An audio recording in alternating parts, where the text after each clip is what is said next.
Okay,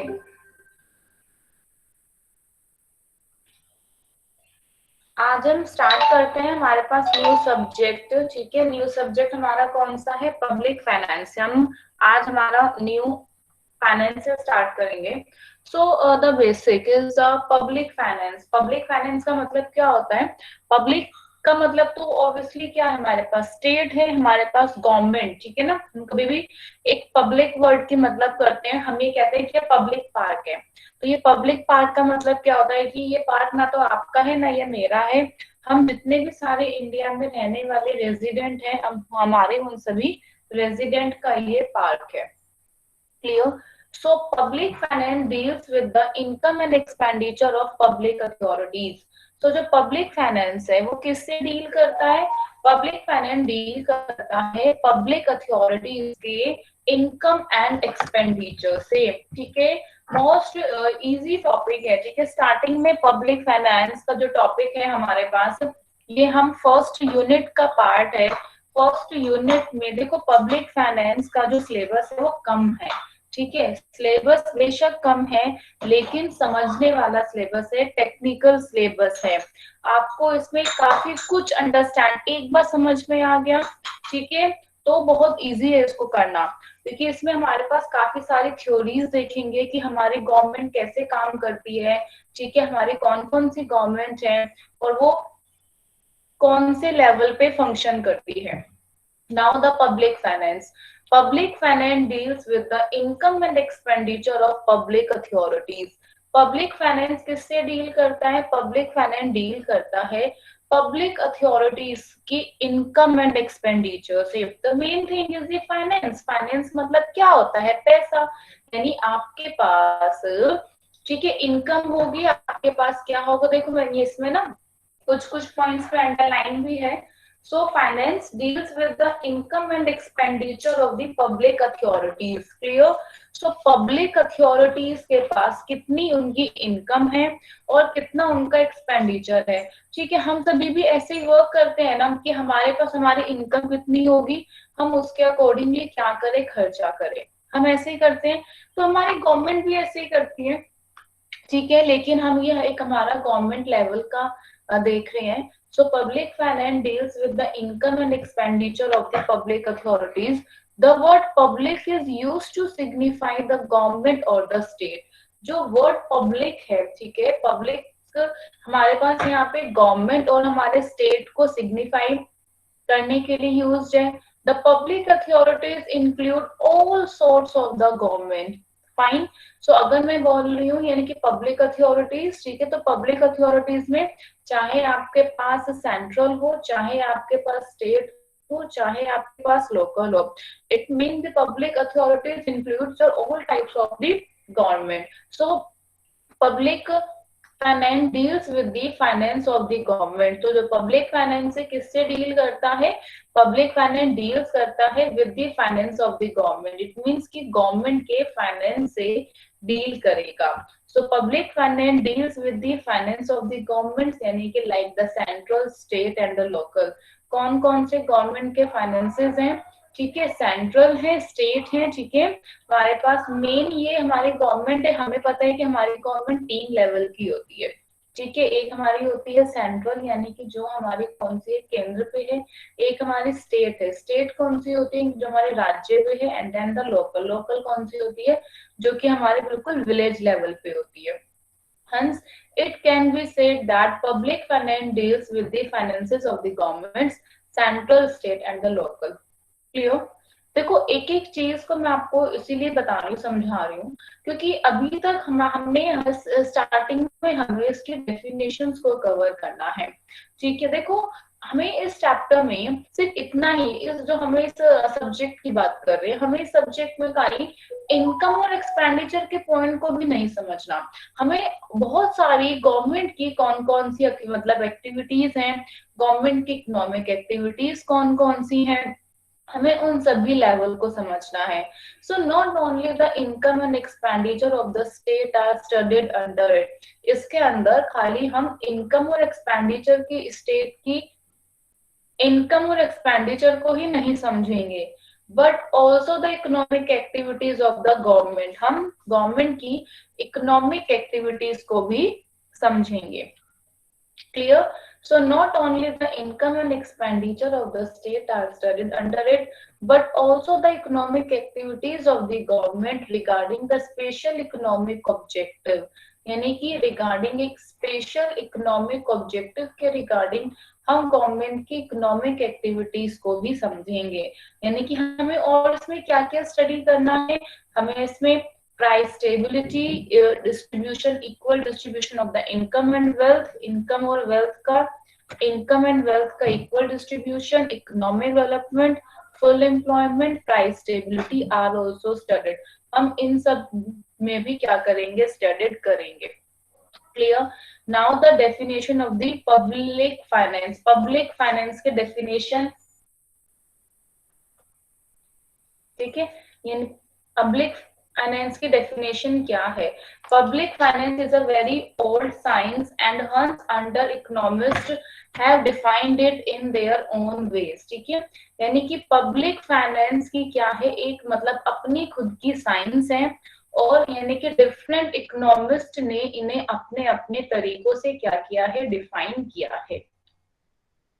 सबको मेरी voice आ रही है ना? सिमरन आपको आवाज नहीं आ रही? अब आ रही सबको वॉइस? ठीक है, so it mean definition of the public finance. Public finance की कौन कौन सी डेफिनेशन है? तो given in the contest of developed countries, यानी कि जो पब्लिक फाइनेंस की डेफिनेशन है वो डेवलप्ड कंट्रीज के कंटेस्ट में गिवन है। तो given in the contest of developed countries and given in the contest of developing countries. Clear? So वो डेवलप्ड कंट्रीज और डेवलपिंग कंट्रीज के कंटेस्ट में, इट मींस कि पब्लिक फाइनेंस जब हम यानी कि गवर्नमेंट के इनकम, एक्सपेंडिचर और गवर्नमेंट के अलग अलग डिफरेंट इकोनॉमिक एक्टिविटीज को सबको इंक्लूड करके हम पब्लिक फाइनेंस के डेफिनेशंस में देख रहे हैं, तो ये डेवलप्ड कंट्रीज के कंटेस्ट में एक अलग है। ठीक है, डेवलप्ड कंट्रीज के कंटेस्ट में डिफरेंट है और डेवलपिंग कंट्रीज के कंटेस्ट में डिफरेंट है। हमें इन सभी को स्टडी करना है कि अलग अलग डेफिनेशंस किसके अकॉर्डिंग दी गई हैं। सो वेरी वाइड डेफिनेशंस हैं। ठीक है, कि ये काफी सारे वाइड डेफिनेशंस हैं। इतना आपके में मतलब एक डेफिनेशंस आ जाएंगी, तो ऐसा भी नहीं है कि आपको सारी डेफिनेशंस ही लर्न करनी है। मतलब एक एक हम इसका वेरी वाइड डेफिनेशंस में, मतलब कि सभी ने अपने अपने अकॉर्डिंग, किसी ने कहा कि पब्लिक फाइनेंस खाली इनकम और एक्सपेंडिचर का ही है, किसी ने कहा कि इनकम एक्सपेंडिचर के साथ साथ ये अदर मतलब उसका भी है। ठीक है, सो वेरी वाइड डेफिनेशंस क्या है? Public finance deals with the income and expenditure of the public authorities. Public authorities के इनकम और एक्सपेंडिचर को डील करता है, and the manner in which one is adjusted with the other, और किस manner से, ठीक है, वन को यानी कि हम एक को दूसरे से क्या करेंगे, एडजस्ट करेंगे। तो since we study the activities of the government in politics as well as public finance, तो यानी कि जब हम पॉलिटिक्स और पब्लिक फाइनेंस में गवर्नमेंट की एक्टिविटीज को स्टडी करते हैं, ऑल्सो कॉन्स्टिट्यूट, इट मीन्स कि यहाँ हमारे पास गवर्नमेंट की इकोनॉमिक एक्टिविटीज के भी उन्होंने इंक्लूड किया है। ठीक है, नाउ द नेक्स्ट, एक एक डेफिनेशन से हम इसके देख लेंगे, क्योंकि जो हमारे पास वेरी वाइड है, वेरी वाइड में उन्होंने स्टेट्स के अलग अलग डिफरेंट एडमिनिस्ट्रेशन, ठीक है, स्टेट्स के कौन कौन से अलग अलग डिफरेंट एक्टिविटीज है, उन सभी को ही क्या किया, इंक्लूड किया है। Now the wide definitions, wide definitions में हम हिक्स का देख लेते हैं। The main concept of the public finance consist of the examination. ठीक है, यानी कि आप किस तरीके से examination and appraisal of the methods by which governing bodies provide for the collective satisfaction. It means कि आपको अपने पर्पस को पूरा करने के लिए, अपनी सेटिस्फेक्शन को, ठीक है, कलेक्टिव सेटिस्फेक्शन ऑफ वांट्स को करने के लिए आपकी जो गवर्निंग बॉडीज के द्वारा कौन कौन से मतलब कि अप्रेजल, मेथड ऑफ अप्रेजल और एग्जामिनेशन कंसिस्ट होते हैं।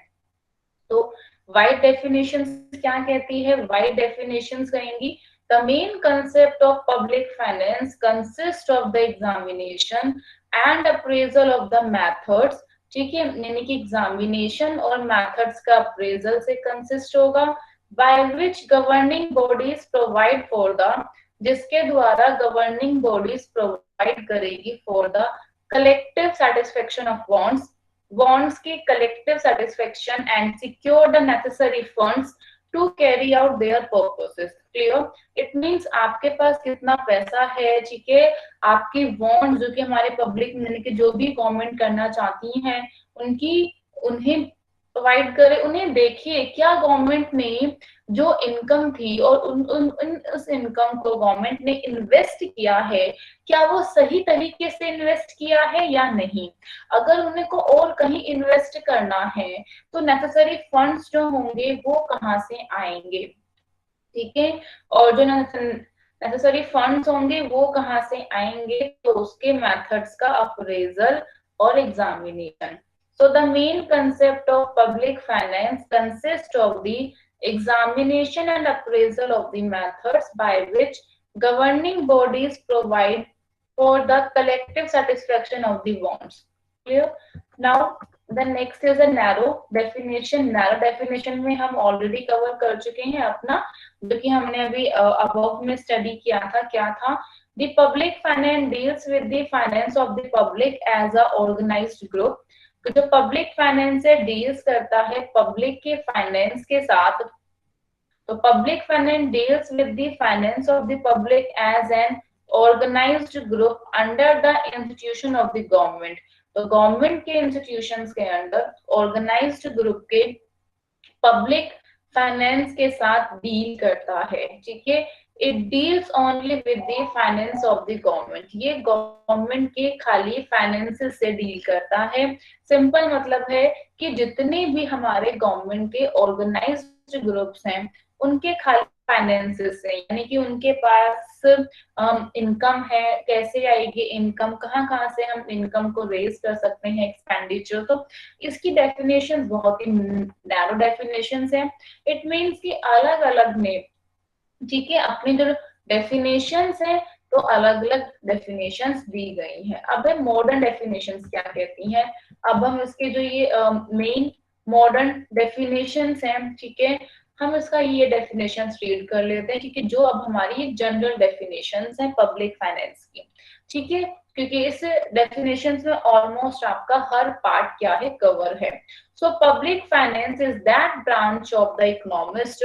तो पब्लिक फाइनेंस यानी कि हमारे पास इकोनॉमिक्स की वो ब्रांच है which is concern with the study of the revenue and expenditure, यानी कि जो कि आपके रेवेन्यू और एक्सपेंडिचर की स्टडी से कंसर्न है, और the financial activities of the government, यानी कि गवर्नमेंट की फाइनेंशियल एक्टिविटीज रेवेन्यू एक्सपेंडिचर की स्टडी के साथ जो कंसर्न है इकोनॉमिक्स की वो ब्रांच, हम उसे पब्लिक फाइनेंस कहते हैं।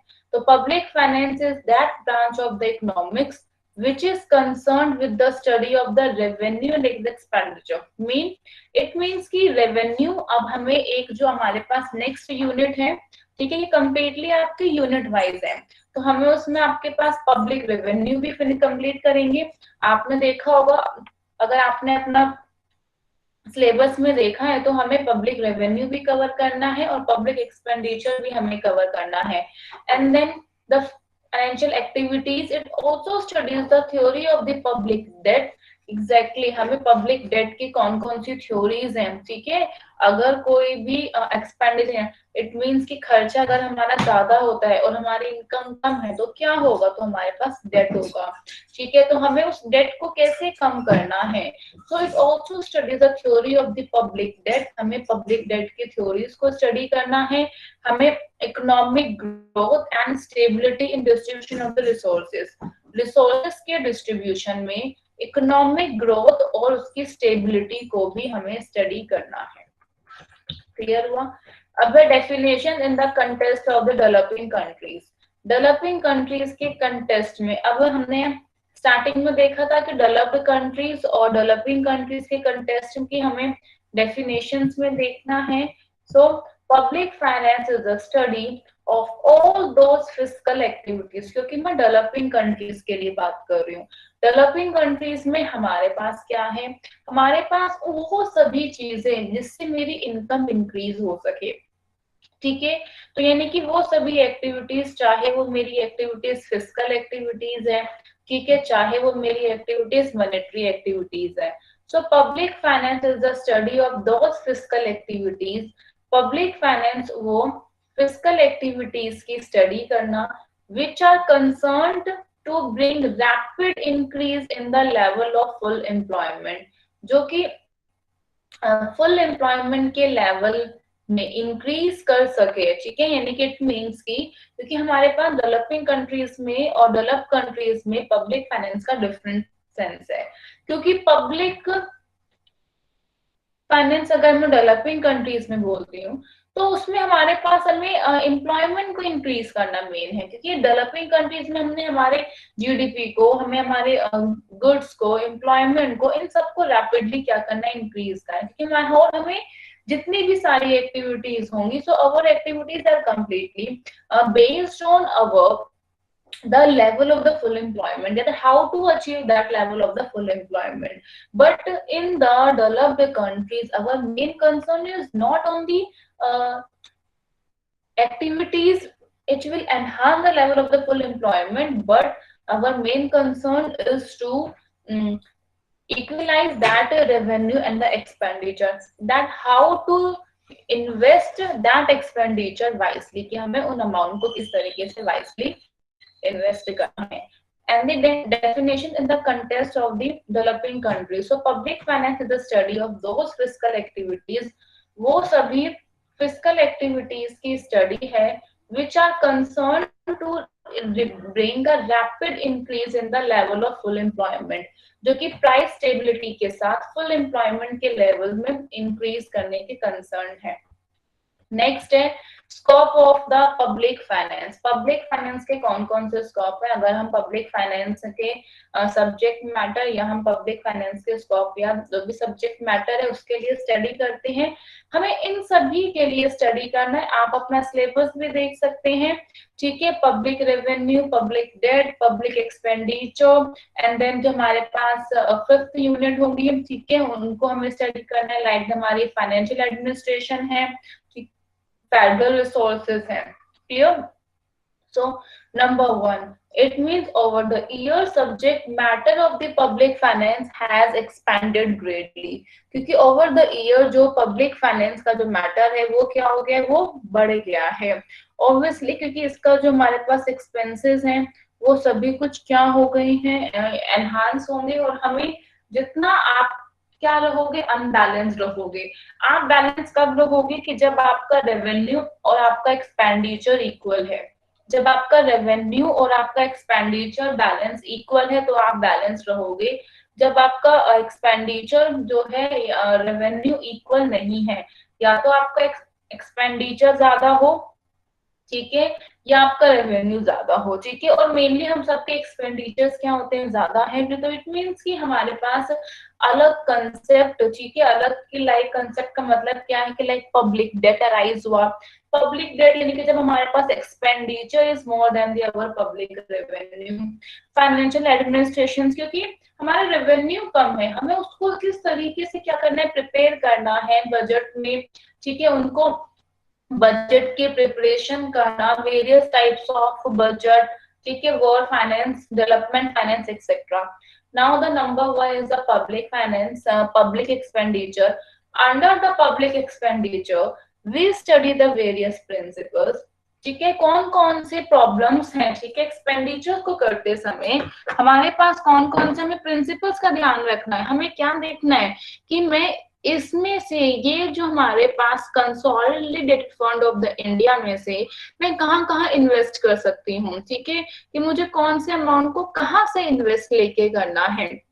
हम भी अपने लिए क्या करते हैं, प्रिपेयर करते हैं कि ठीक है हमने अपनी सेविंग की है, हम अपने सेविंग को यहाँ इन्वेस्ट नहीं करेंगे, हम अपने सेविंग को डेली पर्पस में इन्वेस्ट नहीं करेंगे।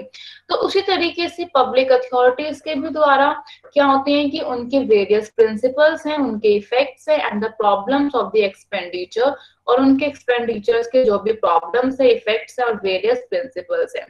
Since this branch of public finance is concerned with the allocation of the resources among the different branches of the economy, economy के different branches के among रिसोर्सेस के एलोकेशन के साथ ये पब्लिक फाइनेंस की ब्रांच कंसर्न करती है. Clear? तो हम इस पब्लिक एक्सपेंडिचर की ये जो ब्रांच है, ठीक है, professor Musgrave has called this branch as allocation branch. So professor Musgrave ने इस ब्रांच को क्या एलोकेशन ब्रांच कहा है. क्लियर हुआ? सो प्रोफेसर मुस्ग्रोव ने इस ब्रांच को क्या यानी कि एलोकेशन ब्रांच बोला है. Now the public revenue. अब हम पब्लिक रेवेन्यू के लिए हैं. तो public revenue is that in the branch of the public revenue we study the various ways of raising revenue adopted by the public bodies. यानी public bodies के द्वारा जो भी अलग अलग रेवेन्यू को यानी कि जो रेवेन्यू को रेस करने के कौन कौन से वेरियस वेज हैं, अलग अलग वेज हैं, हमें उनको स्टडी करना है. We also study the principles and the effects of taxation. हमें यानी कि टैक्सेशन के प्रिंसिपल और उसके इफेक्ट्स को भी स्टडी करना है. How the burden of taxation, क्योंकि देखो मेन चीज है कि हमारे पास रेवेन्यू एनहांस होना चाहिए. ठीक है, हमारा मेन कंसर्न यही होता है. हम अपने एक इंडिविजुअल लेवल पे भी बात करते हैं तो हमारा इंडिविजुअल लेवल पे भी हमारा रेवेन्यू एनहांस होना चाहिए, हम अपने रेवेन्यू को इंक्रीज कर सकें. हमारे पास पब्लिक रेवेन्यू में भी पब्लिक रेवेन्यू के ब्रांच में, ताकि हम पब्लिक बॉडीज के द्वारा जो भी रेवेन्यूज है उन्हें रेज कर सके. So various ways of raising revenue adopted by the public bodies. We also study the principles and the effects of taxation. यानी कि हमें टैक्सेशन के प्रिंसिपल्स और इफेक्ट्स को भी स्टडी करना चाहिए.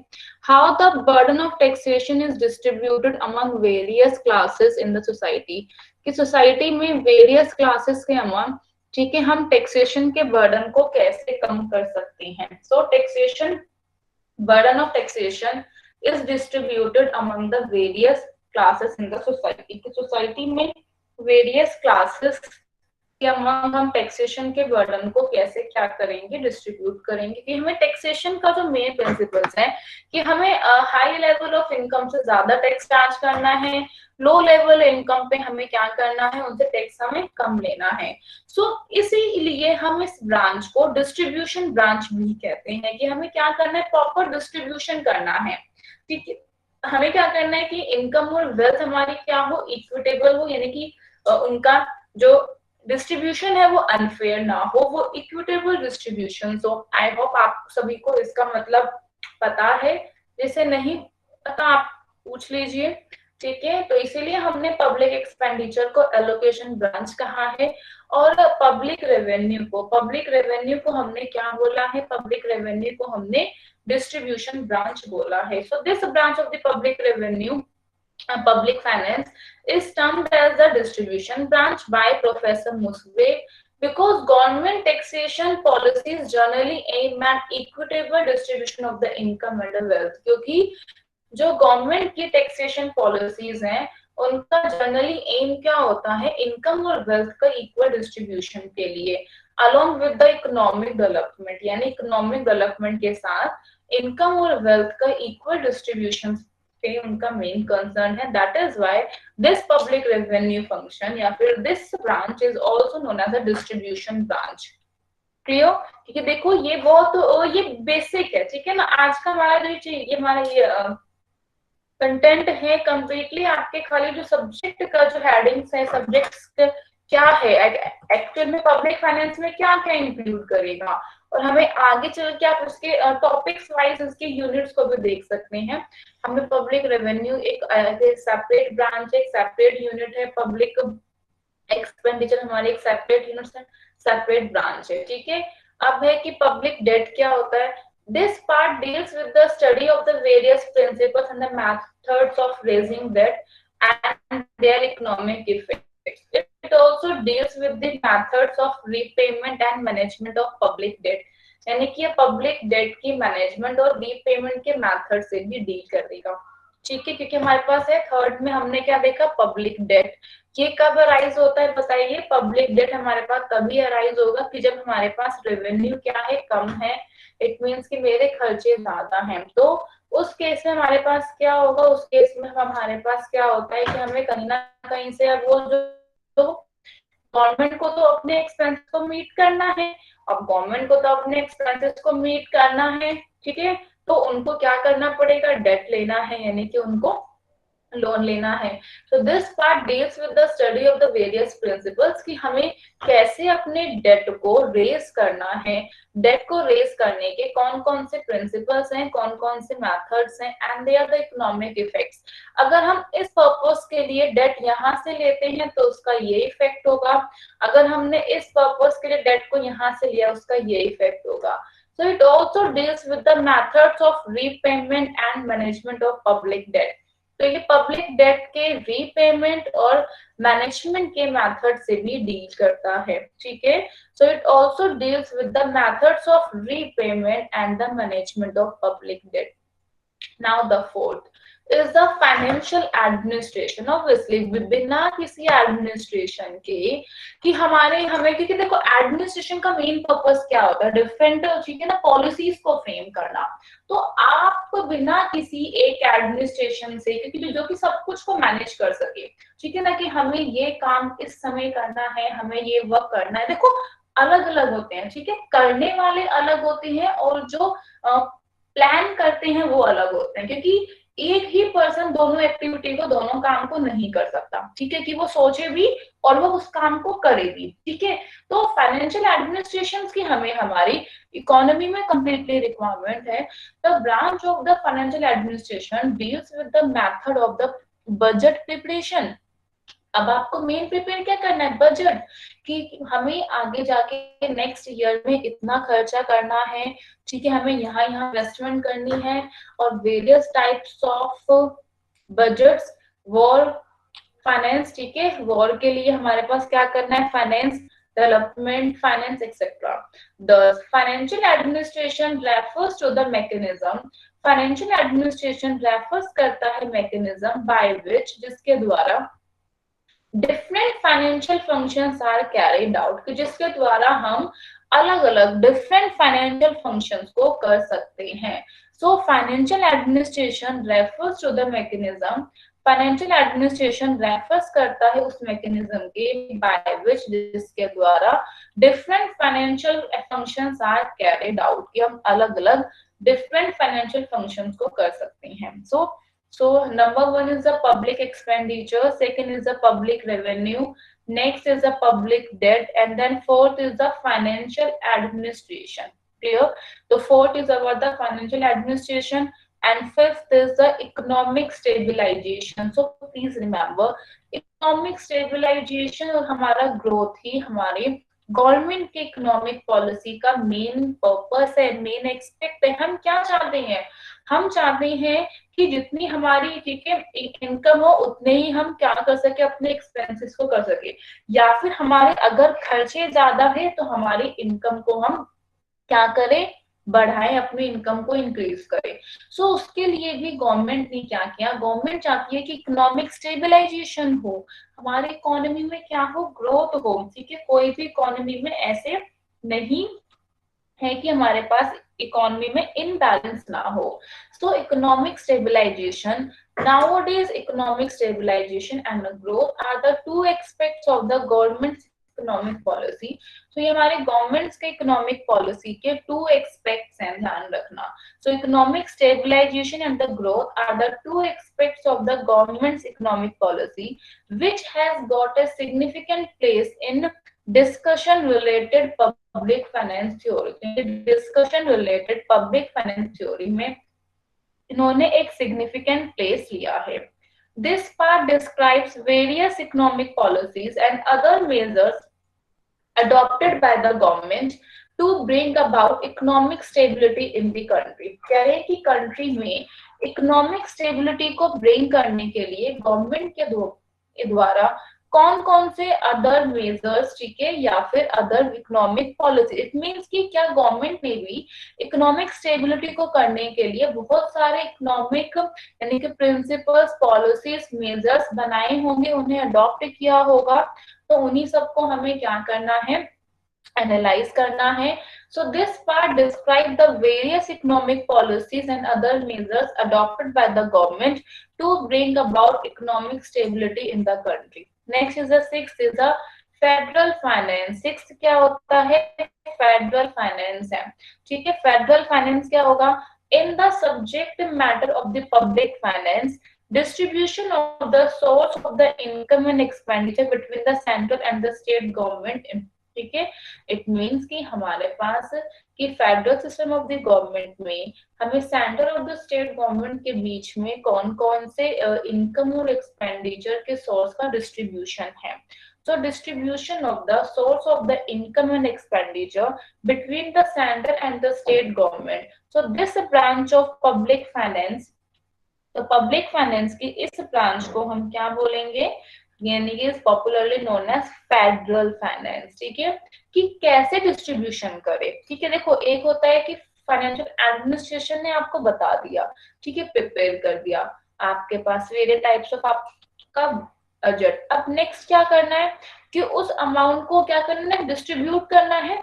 तो उस डिस्ट्रीब्यूशन का काम हमारे पास किसके हाथ में है, फेडरल फाइनेंस, ठीक है। इसमें कौन कौन सी अथॉरिटीज हैं, हमें उन सभी पार्ट को स्टडी करना है, ठीक है। अब इन सभी के अलावा अगर हम देखते हैं, प्रोफेसर मुस्क्रिव ने कहा है कि the scope of public finance can be studied from 3 points of view, यानी कि पब्लिक फाइनेंस के स्कोप को हम 3 पॉइंट ऑफ व्यू से स्टडीड कर सकते हैं, ठीक है। Number 1 is the allocation branch, यानी एलोकेशन ब्रांच से, second is our the distribution branch से, और third is our the stabilization branch. यानी कि प्रोफेसर मुस्क्रिव के हिसाब से so the scope of public finance can be studied from 3 point of view, ठीक है। अभी हमने देखा एलोकेशन ब्रांच हमारी कौन सी थी, expense, distribution it means your income, ठीक है, एंड द स्टेबलाइजेशन यानी कि हमारी इकोनॉमिक स्टेबलाइजेशन। मेन अगर हमें इन तीनों ब्रांच को यानी कि हमें स्टडी करना है, ठीक है। एक छोटा सा जो हमारा स्कोप फंक्शन है उनमें हमारे पास इन एक्टिविटीज में मेन बता दिया, और बाकी का अगर हमें एक ब्रॉड लेवल पे स्टडी करना है तो ये हमारे पास 6 एक्टिविटीज हैं कि जिसमें हमें यानी कि इसके अलावा 3 पॉइंट्स के अलावा भी पब्लिक डेट, फाइनेंशियल एडमिनिस्ट्रेशन और फेडरल फाइनेंस के पॉइंट को भी करना है, ठीक है। बाकी बताइए, इतना पार्ट कवर हुआ हमारे पास, ठीक है। आगे का जो भी पार्ट है पब्लिक फाइनेंस का मतलब नेचर क्या है आगे, ठीक है, साइंस है, आर्ट है, उसके अलावा हम नेक्स्ट पार्ट में कवर, अपने नेक्स्ट क्लास में कवर करेंगे। अभी तक में किसी को कोई डाउट है तो पूछ लीजिए।